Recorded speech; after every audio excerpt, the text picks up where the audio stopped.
Hello बच्चों, आप सभी को मेरा नमस्कार, जय हिंद। तो बच्चों 10वीं कक्षा की विज्ञान की वीडियो है ये। इसमें मैं आपको धातुएं और अधातुएं पाठ के वेरी शॉर्ट क्वेश्चन आंसर कराऊंगा और दोनों मीडियम में कराऊंगा, हिंदी और इंग्लिश में। और अगर वीडियो ज़्यादा लंबा ना हुआ तो आपको ऑब्जेक्टिव टाइप क्वेश्चन आंसर भी कराऊंगा। ठीक है, तो चलिए शुरू करते हैं। इससे पहले मैं वीडियो में 25 क्वेश्चन करा चुका हूँ, इस लेसन के 25 क्वेश्चन मैं करा चुका हूँ। अगर आपने नहीं किए तो इसी चैनल पे जाके आपको मिल जाएगा इसी लेसन की वीडियो। ठीक है, आज मैं 26 से आगे करूँगा। तो यदि आपने ये चैनल सब्सक्राइब नहीं किया तो इसे सब्सक्राइब कर लीजिए, अपने दोस्तों को भी बताइए, वो भी सब्सक्राइब करेंगे और वीडियो को शेयर करें ताकि वो भी इसका फ़ायदा उठाएं। ठीक है बच्चों, तो चलिए चलते हैं। वेरी इंपॉर्टेंट क्वेश्चन है ये, एग्जाम पेपर में आने वाले क्वेश्चन हैं। तो अगर आप अच्छे से वीडियो देख लेते हैं, समझ लेते हैं, अंत तक देखें तो आपके इस लेसन के जो नंबर हैं वो कहीं नहीं जाएंगे। ठीक है, तो चलिए शुरू करते हैं। तो आपको ऊपर इस वीडियो में ऊपर जो क्वेश्चन है और नीचे उसका आंसर मिलेगा। ठीक है, तो 26 क्वेश्चन है। Fe प्लस ZnSO4 कोई अभिक्रिया नहीं होती, तो ये क्यों नहीं होती? तो ये इसलिए नहीं होती बच्चों, क्योंकि जो Fe है, नीचे आंसर देखिए 26 का, क्योंकि Fe जो है आयरन होता है, लोहा होता है, और जिंक Zn जो जिंक है तो ये कम अभिक्रियाशील है। यानी Fe जो है जिंक से, Zn से कम अभिक्रियाशील है, लेस रिएक्टिव है। Fe is less reactive than Zn। तो जो लेस रिएक्टिव होगा वो किसी भी मोर रिएक्टिव मेटल को डिस्प्लेस नहीं कर सकता, उसकी जगह पे नहीं जा सकता, इसलिए 26 क्वेश्चन की अभिक्रिया नहीं होगी। ठीक है, आगे क्वेश्चन नंबर 27 है। ऊपर देखिए क्वेश्चन नंबर 27। खाद्य पदार्थों के डिब्बों पर जिंक की बजाय टीन का लेप क्यों किया जाता है? जो खाने की सामग्री होती है, ठीक है, why is food container coated with tin instead of zinc. यानी जिंक की बजाय हम टीन लगा लेते हैं, टीन का लेप कर देते हैं। जो भी खाने के पैकेट होते हैं या नमकीन के पैकेट हैं, जैसे बिस्किट के पैकेट हैं, या कई बार डिब्बे होते हैं मेटल्स के, उनके अंदर भी हम टिन की एक लेप होती है लगी हुई वाइट वाइट कलर की, तो वो क्यों करते हैं, जिंक की क्यों नहीं करते हैं? क्योंकि नीचे आंसर देखिए, क्योंकि टीन जो है खाद्य पदार्थों के साथ अभिक्रिया नहीं करता और वो खाद्य पदार्थों को सुरक्षित रखता है। Because tin do not react with eatable substances. ठीक है, तो खाद्य सामग्री के साथ वो अभिक्रिया नहीं करता, लेकिन जिंक कर लेता है, जिससे जहरीले पदार्थ बन जाते हैं और वस्तुएं खाने योग्य नहीं रहती। तो इसलिए उनके डिब्बों के अंदर जो है टिन का लेप किया जाता है ताकि खाद्य सामग्री सुरक्षित रहे। फिर आगे क्वेश्चन नंबर 28 है। धातुओं के ऑक्साइड किस प्रकृति के होते हैं? या तो वो अक्षारीय होते हैं। ठीक है, metal oxides are mostly of which nature? तो वो बेसिक होते हैं, अक्षारीय होते हैं। अगला क्वेश्चन है, अधातुओं के ऑक्साइड किस प्रकृति के होते हैं? या non metal oxides are of which nature? तो नॉन मेटल्स जो होते हैं अम्लीय होते हैं, ऐसे अधातुएं ऐसे अम्लीय, यानी अधातुओं के ऑक्साइड अम्लीय होते हैं या एसिडिक होते हैं नॉन मेटल्स के ऑक्साइड। ठीक है, non metal oxides are acidic in nature. फिर क्वेश्चन नंबर 30 है आपके पास, उभयधर्मी ऑक्साइड क्या होते हैं? What do you mean by एमो एम्फोटेरिक ऑक्साइड्स? ठीक है, what do you mean by amphoteric oxide? Amphoteric oxide वो होते हैं जो अम्लीय भी हों, क्षारीय भी हों। वे धातु ऑक्साइड जो अम्लीय और क्षारीय दोनों प्रकार के व्यवहार प्रकट करते हैं उन्हें हम उभयधर्मी ऑक्साइड कहते हैं। या एम्फोटेरिक के ऑक्साइड्स क्या होंगे? The metal oxides which have a tendency of both acidic as well as basic are called amphoteric. जैसे ZnO है, जिंक ऑक्साइड है जैसे, या Al2O3 है, तो ये एसिडिक भी होते हैं और बेसिक भी होते हैं, इसलिए इन्हें उभयधर्मी ऑक्साइड या एम्फोटेरिक ऑक्साइड बोलेंगे। फिर आगे क्वेश्चन नंबर 31 है, निम्न में से कौन सी धातु तनु अम्ल में से हाइड्रोजन गैस विस्थापित नहीं करती? ठीक है, तो इनमें से बताना है which metal does not displace H2 gas from dilute acid. तो ये चार हैं, जैसे जिंक है हमारे पास, आयरन लोहा है, या सोडियम है, तांबा है। तो इनमें से जो तांबा है, कॉपर है, वो सबसे कम क्रियाशील धातु है। इनमें लेस रिएक्टिव जो है कॉपर है, तांबा है, इसलिए वो H2 गैस नहीं बनाएगी। ठीक है, तो इसमें तांबा या कॉपर आंसर है हमारा। फिर उसके बाद 32 क्वेश्चन है, पारा या Hg, ठीक है, या मरकरी धातु तनु अम्ल से हाइड्रोजन गैस को विस्थापित नहीं कर सकती, क्यों? तो जो पारा है वो भी हाइड्रोजन गैस नहीं बनाती अम्ल के साथ क्रिया करके। क्यों नहीं बनाती? क्योंकि पारा जो है, नीचे आंसर देखिए, क्योंकि जो पारा है Hg है वो हाइड्रोजन से कम अभिक्रियाशील है, because Hg is less reactive than hydrogen. ठीक है, आगे क्वेश्चन है आपके पास 33 है, यशद लेपन क्या है? यशद लेपन किसे कहते हैं? या what do you mean bye galvanisation? Galvanisation किसे कहते हैं? ठीक है, तो 33 का आंसर है, लोहे को जंग से बचाने के लिए जिंक की परत चढ़ाना यशद लेपन कहलाता है। यानी लोहे को जंग से बचाने के लिए उसके ऊपर हम जिंक की परत चढ़ा देते हैं, जिसे यशद लेपन कहते हैं। या गैल्वेनाइजेशन किसे कहेंगे? The process of zinc plating on iron to prevent iron from corrosion is called galvanization. क्या कहेंगे? गैल्वेनाइजेशन किसे कहेंगे? जब हम जिंक आयरन के ऊपर जिंक की प्लेटिंग कर देते हैं टू प्रिवेंट फ्रॉम कोरिजन, ठीक है, जंग से बचाने के लिए, तो उसे हम यशद लेपन या गैल्वेनाइजेशन कहते हैं। ठीक है, आगे क्वेश्चन है, विद्युत लेपन क्या है? What is electroplating? तो इलेक्ट्रोप्लेटिंग क्या होती है? देखो, विद्युत धारा द्वारा इलेक्ट्रो, यानी इलेक्ट्रो का मतलब इलेक्ट्रिसिटी का यूज हो रहा है इसमें, विद्युत का यूज हो रहा है इसमें। तो विद्युत धारा द्वारा जब हम सस्ती धातु पर महंगी धातु की परत चढ़ा देते हैं, उसे विद्युत लेपन कहते हैं।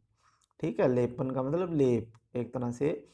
तो the process of coating of superior metal over inferior metal by electricity is known as electroplating। ठीक है, इलेक्ट्रोप्लेटिंग क्या होगी? जब हम सस्ती धातु के ऊपर महंगी धातु की परत चढ़ा देते हैं। जैसे आपने देखा होगा 20-20 रुपए में हमें ऐसी अंगूठी चेन मिल जाती है जो हमें ऐसा लगता है जैसे सोने की हो, क्योंकि वो है तो आयरन की, लेकिन उसके ऊपर सोने का पानी या जो है इलेक्ट्रोप्लेटिंग से उसके ऊपर हमें गोल्ड का जो पानी है या गोल्ड की जो मेटल की जो कोटिंग है वो की होती है। ठीक है, तो इसलिए हमें आभूषणों में इसका यूज ज़्यादा करते हैं। ठीक है, ज्वेलरी में इसका यूज करते हैं इलेक्ट्रोप्लेटिंग का। फिर है पीतल के अवयव लिखो, या कंपोजिशन ऑफ ब्रास, यानी ब्रास किस किस से मिलकर बना है? पीतल कैसे बनाते हैं? पीतल मिश्र धातु है ब्रास, तो ये पीतल जो है, पीतल के अंदर कॉपर भी होता है, जिंक। जब कॉपर और जिंक को आपस में मिक्स करके हम मिक्स कर देते हैं, मिश्रित धातु बनाते हैं, तो वो ब्रास बन जाता है। Brass equal to Cu copper है और Zn जिंक है। ठीक है, पीतल में कौन कौन है? Copper plus zinc. ऐसे ही आपके पास ये क्वेश्चन इंपॉर्टेंट है, आ जाता है क्वेश्चन, ये मिश्र धातु का एक क्वेश्चन आ जाता है 1 नंबर में। कांसा किस किस की मिश्र धातु है? जो कांसा है ब्रॉन्ज है, bronze is alloy of which metals? तो ब्रॉन्ज में देखिए 36 में नीचे, तो कांसा मिश्र धातु है किस किस का? कॉपर का और टिन का। ठीक है, पीतल में भी कॉपर था और जिंक था, लेकिन कांसे में कॉपर है और टिन है। जब कॉपर में टिन को मिलाएंगे तो वो कांसा बन जाएगा, ब्रॉन्ज बन जाएगा। और जब पीतल बनाना हो तो कॉपर के अंदर हमें जिंक मिलाएंगे। फिर स्टेनलेस स्टील है हमारे पास, एक मिश्र धातु जो है स्टेनलेस स्टील होती है। ठीक है, तो स्टेनलेस स्टील में देखिए क्या क्या होता है, आयरन होता है, लो निकल होता है, क्रोमियम। स्टेनलेस स्टील किस किस से? FeNiCr। ठीक है, आयरन, निकल और क्रोमियम, जब ये तीनों मिक्स होंगे तो स्टेनलेस स्टील बन जाता है। फिर आपके पास अगला क्वेश्चन है 38। अधातुएं, उस अधातु का नाम बताओ जो वनस्पति तेल से वनस्पति घी बनाने में प्रयोग की जाती है। ठीक है, तो कौन सी अधातु है जिसका उपयोग वनस्पति तेल से वनस्पति घी बनाने में इसका उपयोग करते हैं? ठीक है, अधातु यानी जैसे सरसों का तेल है, सूरजमुखी का तेल है, उससे हम वनस्पति डालडा घी बनाते हैं। ठीक है, which non metal is used in hydrogenation of vegetable oil to make vanaspati ghee. ठीक है, तो हाइड्रोजन जो है, हाइड्रोजन का उपयोग करते हैं हम इस क्रिया में। फिर है कौन सी अधातु रॉकेट ईंधन में प्रयोग होती है, या विच non metal is used for rocket fuel? तो रॉकेट फ्यूल में भी हाइड्रोजन गैस का ही उपयोग करते हैं।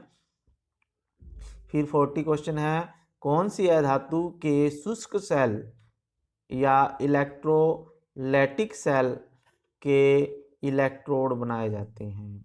ठीक है, इलेक्ट्रोड बनाते हैं सेल्स के, तो कौन सी? ग्रेफाइट होती है। Graphite is used for making electrodes of electrolytic cells and dry cells. तो इलेक्ट्रोलाइटिक सेल्स और ड्राई सेल्स के जो इलेक्ट्रोड बनाने के लिए हम ग्रेफाइट का यूज करते हैं। ठीक है, फिर 41 है, कौन सी अधातु का उपयोग अमोनिया नाइट्रिक अम्ल या फर्टिलाइजर में किया जाता है? Which non metal is used in manufacture of ammonia nitric acid and fertilizers? तो फर्टिलाइजर्स होते हैं जो खेतों में फसलों में हम खाद डालते हैं, तो उनके ऊपर आपने देखा होगा N2 लिखा होता है, नाइट्रोजन लिखा होता है। ठीक है, तो नाइट्रोजन गैस जो होती है अधातु है, उसका उपयोग हम फर्टिलाइजर में, अमोनिया में बनाने में या नाइट्रिक एसिड बनाने में करते हैं, नाइट्रोजन N2 गैस। फिर है कौन सी अधातु का उपयोग फंगीसाइड, गन पाउडर बनाने और रबड़ के वल्गनीकरण में किया जाता है? रबड़ का वल्गनीकरण। ठीक है, या फंगीसाइड बनाने में, फंगस वगैरह के इलाज में करते हैं। विच non metal is used in fungicide making gun powder and व क्या है? वल्केनाइजेशन। ठीक है, वल्केनाइजेशन में किसका उपयोग हम करते हैं? ऑफ रबड़। तो इसमें सल्फर होता है, सल्फर का हम वल्केनाइजेशन ऑफ रबड़ जो होते हैं, या रबड़ का वल्केनाइजेशन करते हैं जो, तो वो सल्फर से करते हैं। और फंगीसाइड गन भी इसी से बनाते हैं। वल्कनीकरण या वल्केनाइजेशन क्या होता है? जब हम प्राकृतिक रबड़ में, ठीक है, प्राकृतिक रबड़ को जब हम सल्फर के साथ क्रिया कराते हैं, सल्फर को प्राकृतिक रबड़ के साथ जब क्रिया कराते हैं तो उसे वल्कनीकरण कहते हैं। या mixing of sulphur with natural rubber to remove the stickiness of rubber is called vulcanisation. ठीक है, वल्गिनेशन बोलते हैं, वल्गनीकरण बोलते हैं उसे। फिर मैच करना है हमने, क्या करना है? मैच करना है। तो 44 क्वेश्चन है, द्रव अवस्था में धातु कौन सी पाई जाती है बच्चों? तो वो पाई जाती है मरकरी या पारा। और द्रव अवस्था में धातु पाई जाने वाली अधातु, द्रव अवस्था में पाई जाने वाली अधातु, ठीक है, अधातु कौन सी होती है? ब्रोमीन होती है। कौन सी होती है? ब्रोमीन। और भूपर्पट्टी में सबसे अधिक पाई जाने वाली धातु, यानी इस धरती पर मोस्ट अबंडेंट मेटल इन अर्थ क्रस्ट, तो सबसे ज़्यादा कौन सी धातु पाई जाती है? एल्युमिनियम पाई जाती है। ठीक है, लोहा मत लगा देना, एल्युमिनियम सबसे ज़्यादा पाई जाती है धरती पर। फिर अब धरती पर सबसे अधिक पाई जाने वाली अधातु, अधातु ऑक्सीजन होती है, एयर में है जैसे, ठीक है। और एमलगम, एमलगम क्या होता है? एमलगम होता है जिसमें मरकरी हो, क्या हो?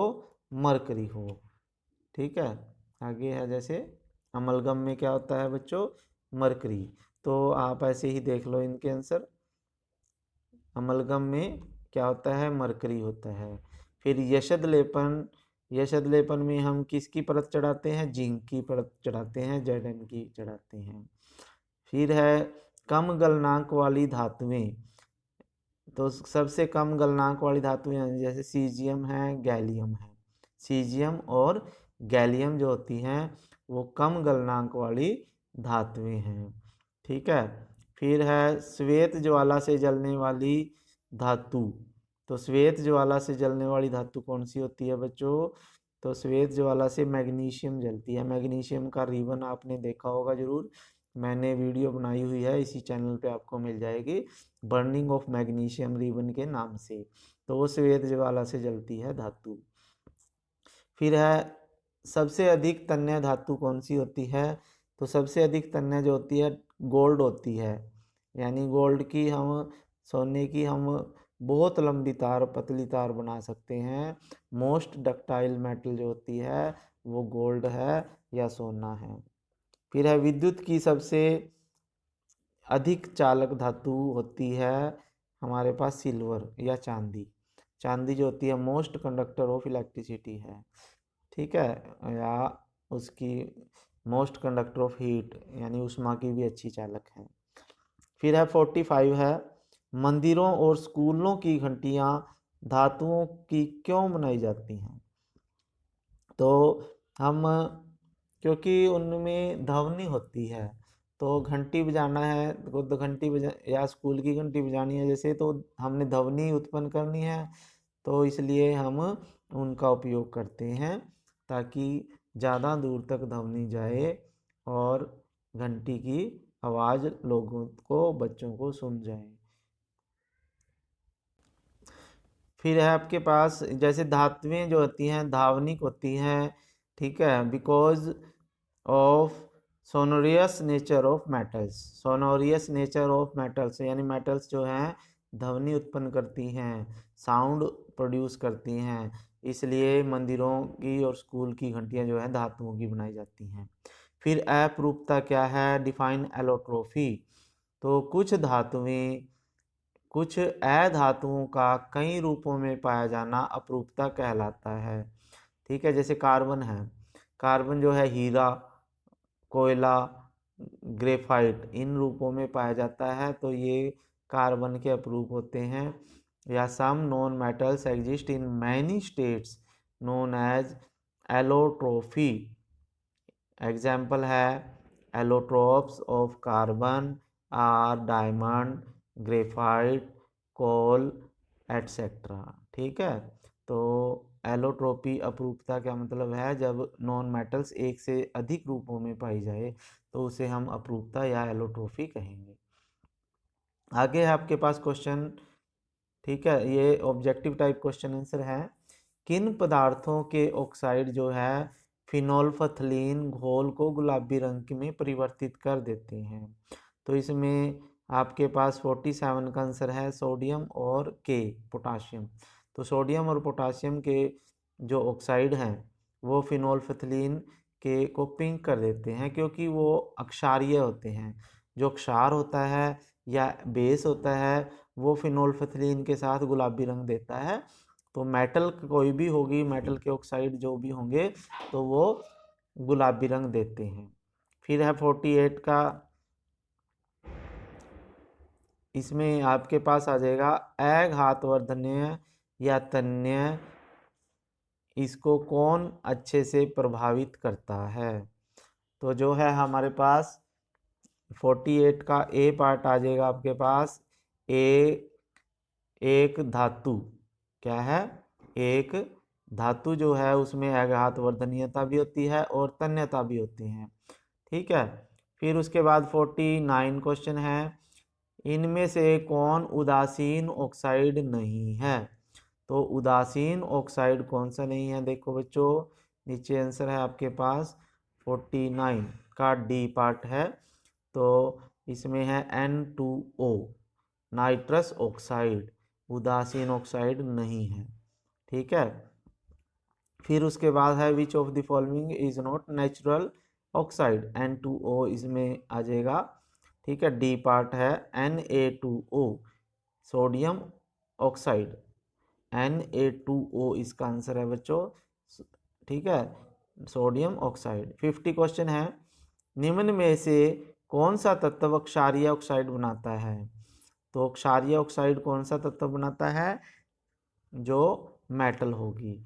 तो इनमें मेटल कौन सी है 50 में, देखिए के जो है पोटाशियम है वो मेटल है, सल्फर, फास्फोरस, क्रिप्टॉन ये सभी अधातुएं हैं। तो basic oxide will be formed by element के। ठीक है। फिर है 51 का क्वेश्चन देखिए, नीचे आंसर है इसमें, निम्न में से कौन सा तत्व अम्लीय ऑक्साइड बनाता है। तो अम्लीय ऑक्साइड कौन सा बनाएगा, जो हमारे पास नॉन मेटल होगी। तो नॉन मेटल कौन सी है इसमें, बी नंबर पे है जो कार्बन है वो नॉन मेटल है। ठीक है। तो नॉन मेटल कार्बन है, कार्बन का ऑक्साइड जो होता है एसिडिक होता है, एसिडिक ऑक्साइड कौन बनाएगा, कार्बन बनाएगा। 52 है, इनमें से कौन Ag और को AgNO3 के घोल से विस्थापित नहीं कर पाएगा, Mg, Zn, Au, Cu। तो इनमें से कौन इसको विस्थापित नहीं कर पाएगा, तो Au जो है वो Ag को विस्थापित नहीं कर पाएगा, क्योंकि Au जो है वो कम रिएक्टिव है Ag से। ठीक है। फिर आगे क्वेश्चन है आपके पास 53, एल्युमिनियम, कॉपर, कैल्शियम, जिंक, इनमें से सबसे अधिक अभिक्रियाशील धातु कौन सी है। तो सबसे अधिक अभिक्रियाशील धातु देखिए 53 का सी पार्ट जो है वो Ca, कैल्शियम जो है वो सबसे अधिक अभिक्रियाशील धातु है इनसे। फिर उसके बाद आपके पास 54 क्वेश्चन आएगा, निम्न में से कौन सबसे कम अभिक्रियाशील धातु है। सबसे कम अभिक्रियाशील धातु कौन सी है बच्चों, बी पार्ट में देखिए Ag, जो Ag है वो सबसे कम अभिक्रियाशील धातु है। फिर है आपके पास 55 क्वेश्चन, 55वां है, एक तत्व X हाइड्रोजन से अभिक्रिया करके H2X बनाता है, तो इसकी गंध सड़े हुए अंडे जैसी होती है, तो तत्व कौन सा है। ठीक है। तो सड़े हुए अंडे की जैसी गंध देता है और H2X बनाता है। तो इसमें 55 का नीचे देखिए बी पार्ट है, 55 का आंसर क्या है, बी है। कौन सा है, बी। तो ये क्या है, सल्फर। ठीक है। फिर है उभयधर्मी ऑक्साइड कौन से हैं इनमें से, तो उभयधर्मी 56वां क्वेश्चन है जो बी पार्ट है Al2O3, Al2O3 एल्युमिनियम ऑक्साइड, तो ये उभयधर्मी ऑक्साइड है। फिर है धातुओं जो उभयधर्मी ऑक्साइड बनाती हैं, तो 57 का आंसर है डी, एल्युमिनियम और जिंक ऐसी धातुएं हैं जिनके ऑक्साइड उभयधर्मी होते हैं। ठीक है। फिर आगे क्वेश्चन है आपके पास 58 में है, एक तत्व है X जो XO भी बनाता है, XO2 भी बनाता है, उदासीन ऑक्साइड है लेकिन XO2 अम्लीय ऑक्साइड है। ठीक है। तो इसमें X कौन होगा, तो 58 का है जो कार्बन है, कार्बन CO कार्बन मोनोऑक्साइड भी बनाता है, कार्बन डाइऑक्साइड भी बनाता है। ठीक है। तो C कार्बन आएगा इसमें। फिर 59 59 वे ऑक्साइड जो लाल लिटमस को नीले लिटमस में परिवर्तित करते हैं, तो वो लाल को नीले में कौन करेंगे, जो धातुओं के ऑक्साइड होंगे, मेटल ऑक्साइड होंगे। तो सोडियम, तो इसमें आपके पास 59 का आंसर सी आ जाएगा। पोटाशियम और मैग्नीशियम दोनों धातुएं होनी चाहिए। फिर आपके ZnO कैसा धात्विक ऑक्साइड है, तो ZnO जिंक ऑक्साइड धातुओं का ऑक्साइड कैसा होता है, क्षारीय ऑक्साइड होता है। तो ये क्षारीय उभयधर्मी ऑक्साइड है, सॉरी ये जिंक का ऑक्साइड जो है एल्युमिनियम का ऑक्साइड और जिंक का उभयधर्मी होता है। फिर 61 निम्नलिखित में कौन विस्थापन अभिक्रिया दर्शाता है, तो विस्थापन अभिक्रिया इसमें कॉपर सल्फेट प्लस Fe दर्शाएगा। Copper sulphate CuSO4 D part है जो, वो आंसर है आपका, ठीक है।